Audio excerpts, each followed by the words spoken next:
नमस्कार।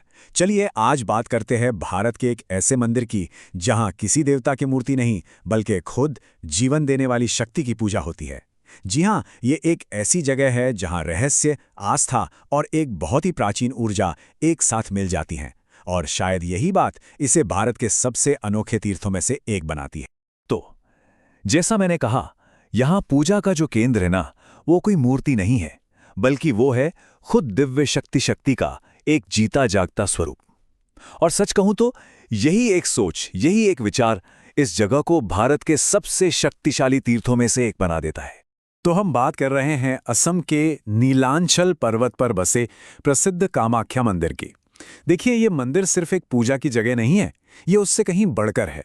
इसे मां शक्ति के 51 महान शक्तिपीठों में से एक माना जाता है, और बस यही बात इसे बहुत बहुत ज्यादा महत्वपूर्ण बना देती है। अच्छा, कामाख्या की पूरी कहानी को ठीक से समझने के लिए सबसे पहले ये जानना जरूरी है कि आखिर ये शक्तिपीठ होता क्या है। तो देखिए, शक्तिपीठ वो पवित्र जगहें हैं जहां पौराणिक कथाओं के हिसाब से देवी सती के शरीर के अंग गिरे थे, और कहते हैं कि हर एक जगह दिव्य ऊर्जा का एक जबरदस्त केंद्र बन गई। तो कामाख्या में ऐसा क्या खास है? देखिए, यहाँ देवी के जीवन देने वाले रूप की पूजा होती है, यानी योनि की। और यहाँ कोई पारंपरिक मूर्ति नहीं है, नहीं, बल्कि एक पत्थर है जिससे लगातार पानी बहता रहता है। और यही सृजन का, उर्वरता का, मतलब फर्टिलिटी का सबसे बड़ा प्रतीक है। तो सवाल ये उठता है कि आखिर ये जगह इतनी पवित्र क्यों मानी जाती है?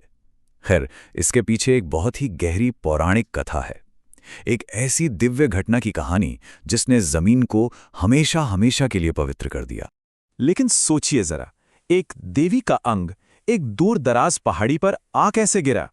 इस सवाल का जवाब हमें पुराणों की एक बहुत ही नाटकीय और भावुक कर देने वाली कहानी में मिलता है। तो कहानी कुछ यूं है। इसकी शुरुआत होती है देवी सती के बलिदान से। अपने पिता से अपमानित होकर उन्होंने यज्ञ की अग्नि में खुद को समर्पित कर दिया। अब इस दुख में भगवान शिव इतने व्याकुल हो गए कि वो सती के शरीर को लेकर विनाश का नृत्य, तांडव करने लगे। पूरी सृष्टि पर संकट मंडराने लगा। तब ब्रह्मांड को बचाने के लिए भगवान विष्णु को आगे आना पड़ा। उन्होंने अपने सुदर्शन चक्र से सती के शरीर के 51 टुकड़े कर दिए। ये अंग जहां जहां गिरे वही जगहें शक्तिपीठ कहलाईं, और कहते हैं कि जिस स्थान पर उनकी योनि गिरी वही बना पूज्य कामाख्या शक्तिपीठ। अब ये तो हुई पौराणिक कहानी, लेकिन इस कथा के अलावा इस मंदिर का एक ठोस जमीनी इतिहास भी है। तो चलिए अब जरा ये देखते हैं कि सदियों से इसका निर्माण और फिर पुनर्निर्माण कैसे होता रहा। तो देखिए, इस मंदिर का इतिहास बहुत पुराना है।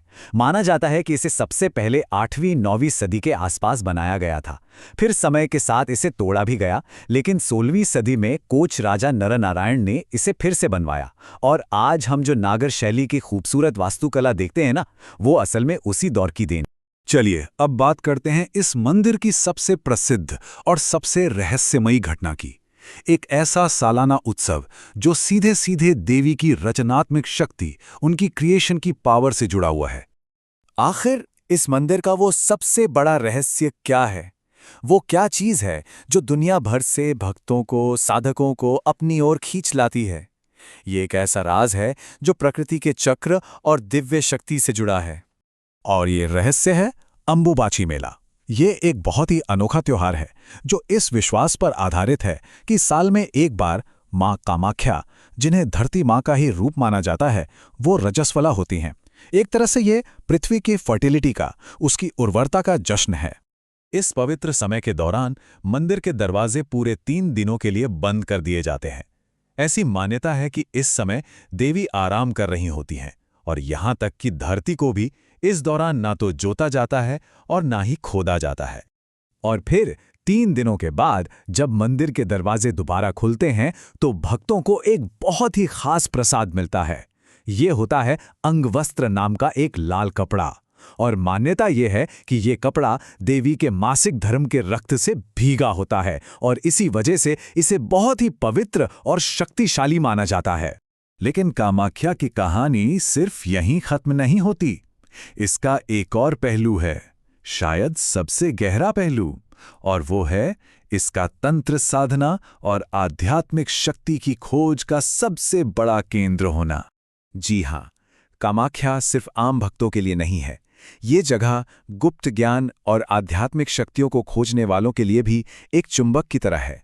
यहाँ पर ईश्वर तक पहुँचने के दो मुख्य रास्ते मिलते हैं। एक है भक्ति का रास्ता, जो आम श्रद्धालुओं के लिए है, जो आशीर्वाद लेने आते हैं, और दूसरा है तंत्र का रास्ता। ये उन साधकों, अघोरियों और तांत्रिकों के लिए है जो यहाँ गुप्त विद्या और सिद्धियां हासिल करने के लिए आते हैं।